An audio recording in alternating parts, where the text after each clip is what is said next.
Welcome to some new r/malicious compliance stories, where people comply to the letter but not the spirit of a request. I hope you had a great day. Thanks for all the likes and comments on the last video. If you would like to support this channel, please hit the like button and consider subscribing if you enjoy the content. And now, let's start with the first story. It's called Until I Tell You. This company has a production process, and there are cycles of this process throughout the shift. At the end of each cycle, you do an upload, not the actual thing. This upload has to be coordinated across multiple work teams, and the person who does it has plenty of other duties, but this is one of the most important ones. Let's call this person's job title Upload Operator, and I will call the person Rockstar. If this isn't done correctly, it can really slow down or even stop production. So the upload operator is typically pretty tenured and on the trajectory of being promoted.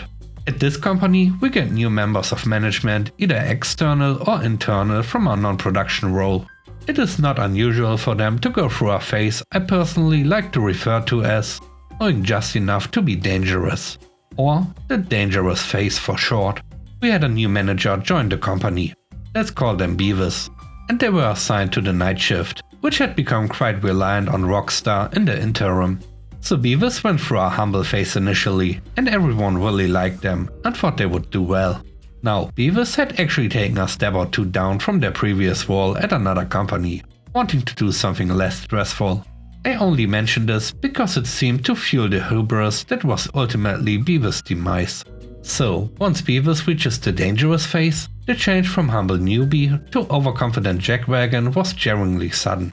One evening, Rockstar is doing what they do, and one work team was struggling to be ready for the upload. Now, this happens sometimes, but it's one of the only teams that doesn't necessarily stop production if they don't upload on time. Nevertheless, Beavis freaks out on Rockstar for uploading without them. And as Rockstar is trying to explain that we had to upload, Beavis tells them that they don't upload until Beavis tells them to upload.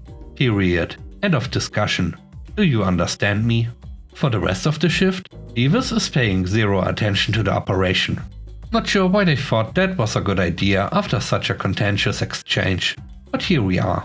All night long, team leads were calling Rockstar, asking what was going on, and why we hadn't uploaded so we could go on to the next cycle. Rockstar just keeps saying, "I'm waiting for Beavis to let me know we can upload." And all night long, Beavis was blissfully unaware of the storm he had initiated. Towards the end of the night, Beavis finally decides to take a look at some operational dashboards and realizes something is really wrong.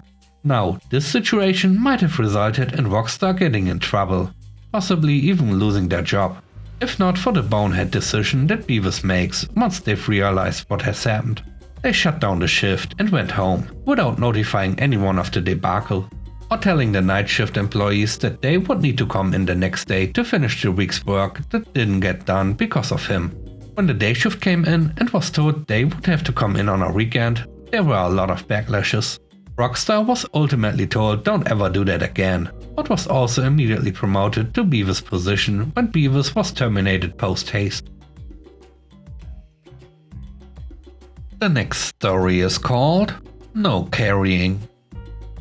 I work in commercial construction.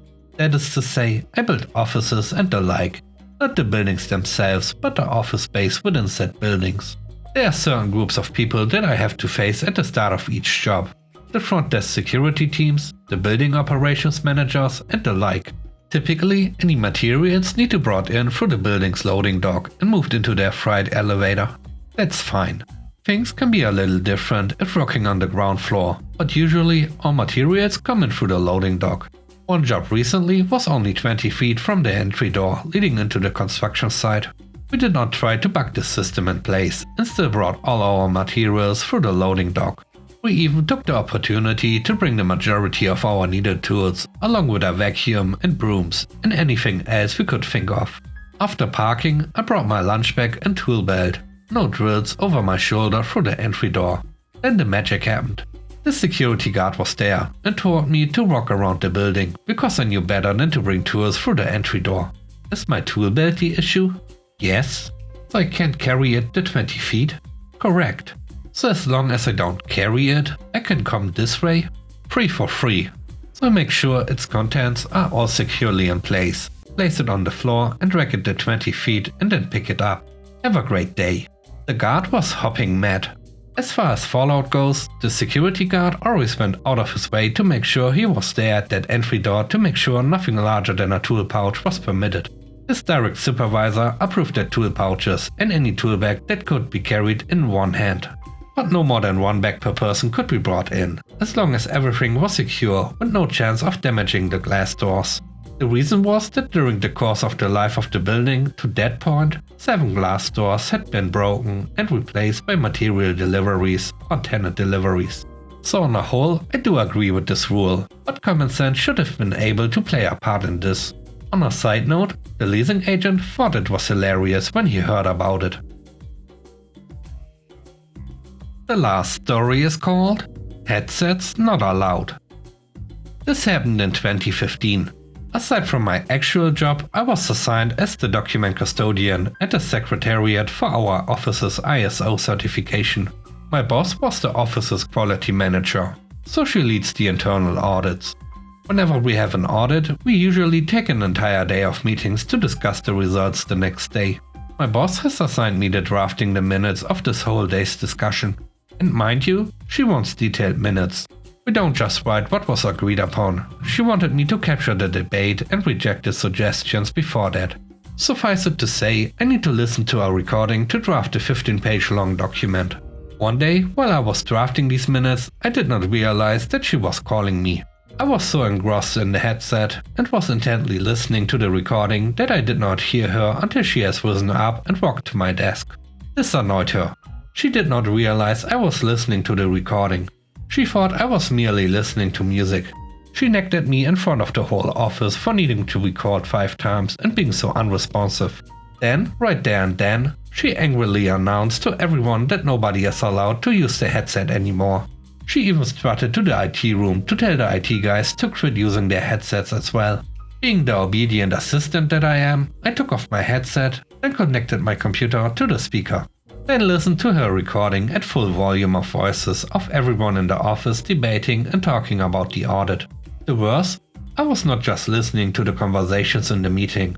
Sometimes I would stop and replay certain parts of the recording at least 5 times to capture what was being said. Everyone in my immediate vicinity just could not stop snickering. Some of the teams across the office who had no idea what happened asked what was going on, annoyed that they can't focus on their work. Some people are cringed by their voices. I just told them it is a new policy, and they just have to live with it. My boss on the other hand pretended she wasn't hearing anything. I did this for a few days, until it got old, and I finally returned to using my headset. And with that, we end today's video. Let me know what you think about the stories. On a scale of 1 to 10, how would you rate the stories and today's video? I hope you enjoyed the video. If you like what I do and want to support me, please subscribe and hit the like button. I hope you have a great day. Stay safe. Bye bye.